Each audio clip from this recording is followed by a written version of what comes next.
A felicidade dos gregos é essa, um instante de vida que vale por ele mesmo. É fácil dar exemplo do que a felicidade não é. Eu fui jantar na casa de um amigo domingo, e o filho dele estava estudando matemática.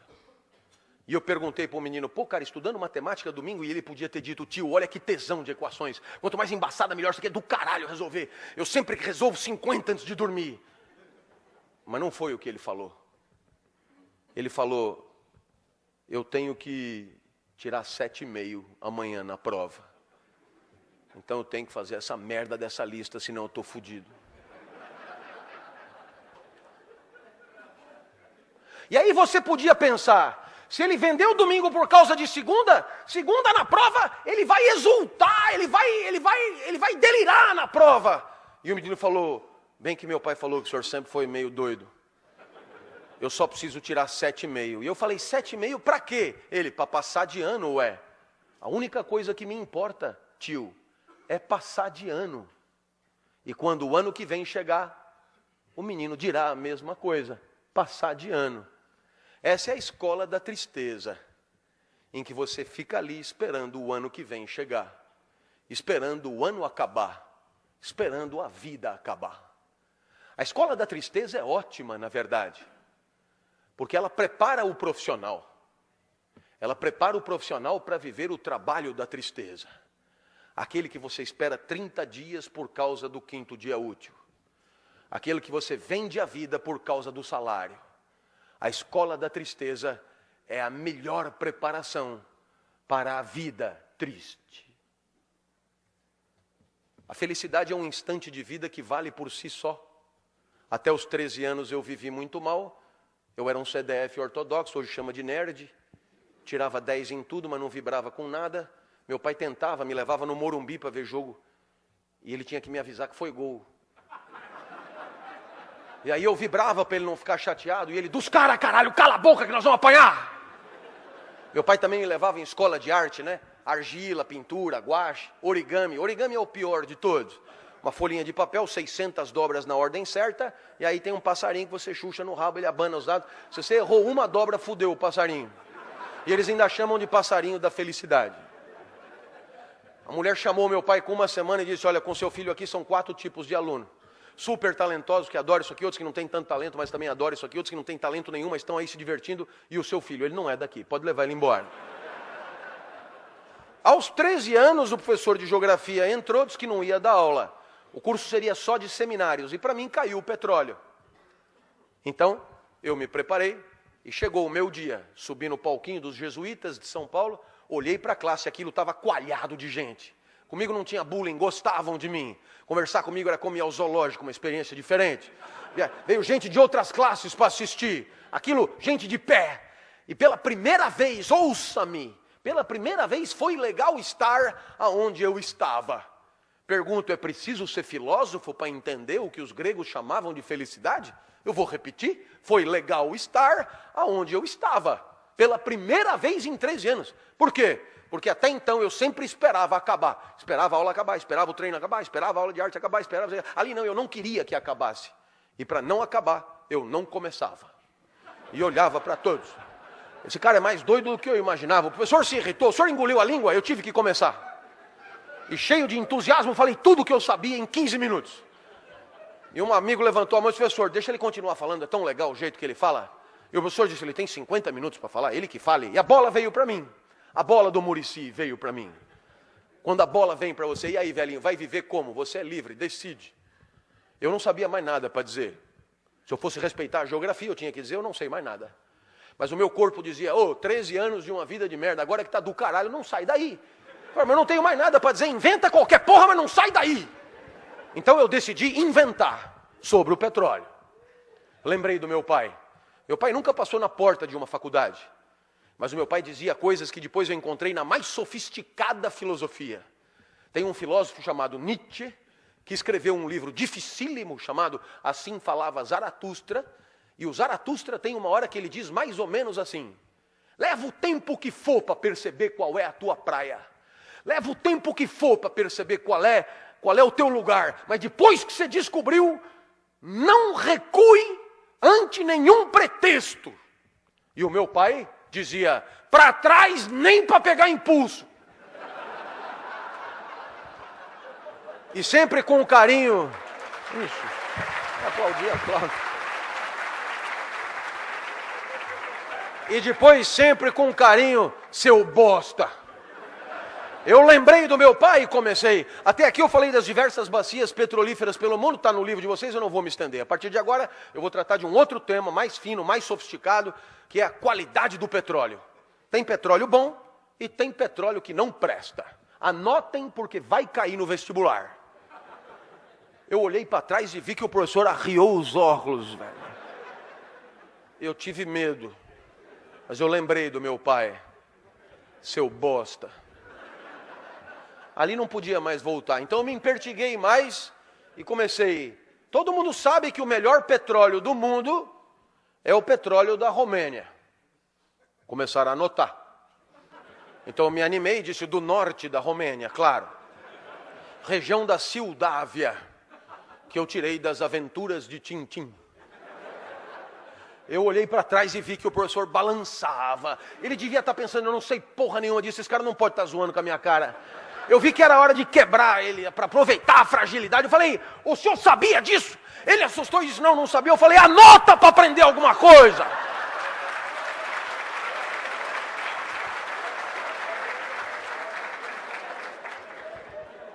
A hora que eu mandei ele anotar as coisas que eu estava inventando, ele não reagiu. Eu falei, esse lugar é do caralho, velho.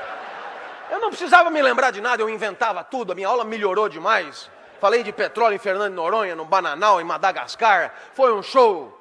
Terminou a aula, aplausos copiosos. E um menino levantou a mão e disse, professor, eu tenho uma sugestão que eu acho que é de todos. Deixa ele dar todos os seminários.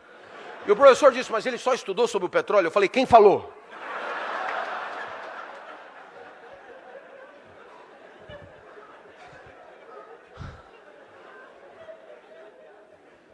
Eu saí dali correndo, fui encontrar o Fusca branco do meu pai. E o meu pai me viu correndo pela primeira vez, eu nem andava, eu me arrastava. Ele me viu correndo, o que aconteceu? Eu comecei a contar o que tinha acontecido e meu pai entendeu. A vida tinha valido a pena ser vivida naquele lugar. Um instante de vida que valeu a pena viver ali, dando aula. Lição para toda a vida. Um lugar que é o meu. César Cielo, 50 livre. Eu na sala de aula. O senhor se acha. Não é uma questão de dar bem aula. Questão de ser feliz dando aula é outra coisa. É quando vale a pena estar ali, mesmo que não tenha salário, mesmo que não tenha aplauso, mesmo que não tenha recompensa, mesmo que não tenha nada, como de fato não tem. O que eu vou fazer se a vida só é boa ali, dando aula, com um monte de gente assistindo? E você dirá, professor, e essa felicidade que o senhor fala para o senhor é o quê? Eu poderia terminar aqui a minha palestra com essa para você. Existe uma coisa que é a alegria. Alegria é quando você ganha potência de agir. É Spinoza que define. Passagem para um estado mais potente do próprio ser. Eu acordo de manhã, a minha energia para viver é muito baixa. Acordei hoje às 4, por exemplo. Eu sentei na cama e lembrei. Cumbica, Salvador, Cumbica e USP ainda. Falei, nossa, velho. Aí a minha mulher, sabe como é 25 anos de matrimônio, já houve um tempo que ela dizia, fica mais um pouquinho. Agora ela diz, não vá se atrasar. E com o pé assim.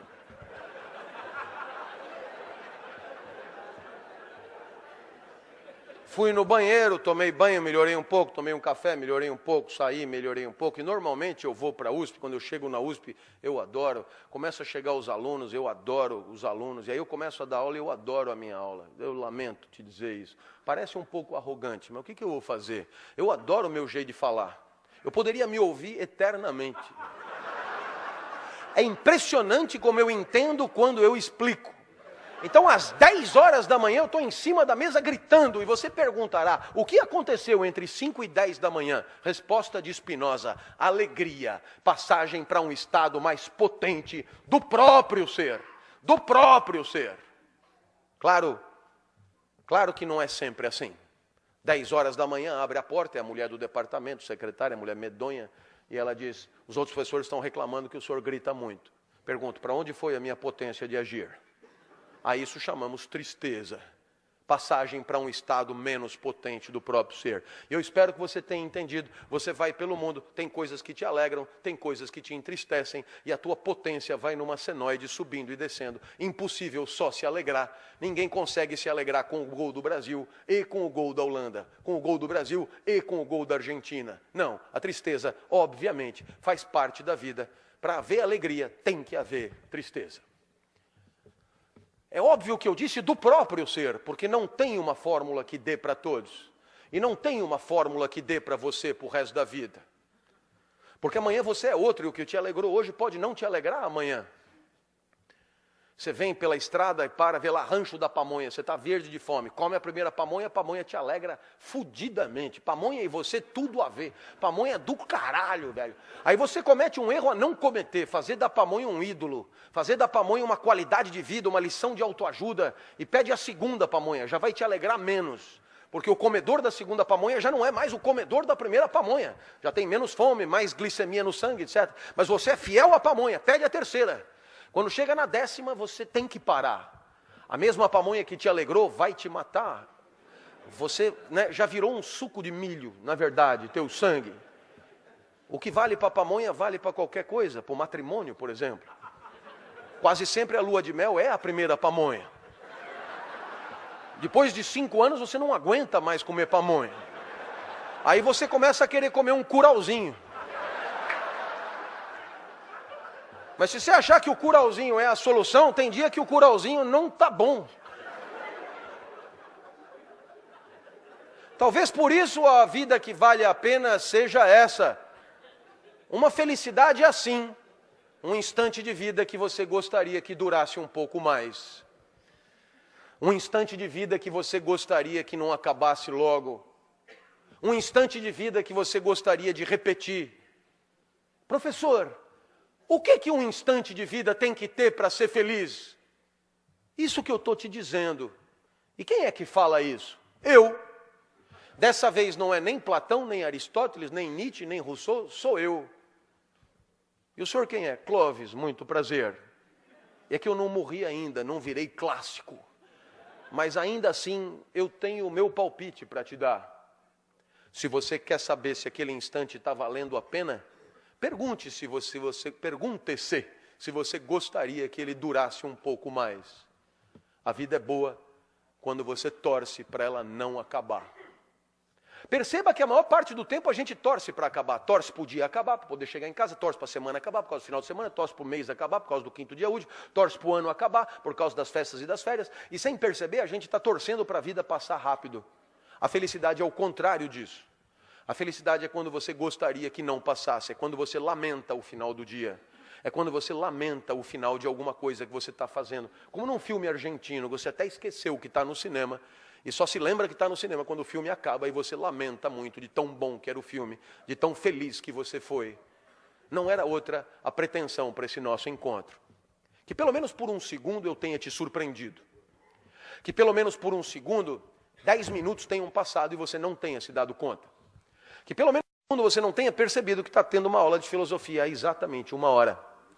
Que pelo menos por um segundo você tenha pensado em repetir isso. Torcido para durar um pouco mais, me mostrado para alguém que você ama na internet, ser meu aluno ou pelo menos me dar um abraço no final da palestra. E se alguma dessas coisas aconteceu, é porque você foi feliz por um segundo. E agora você já sabe o caminho. A vida vale a pena quando você torce para ela não acabar.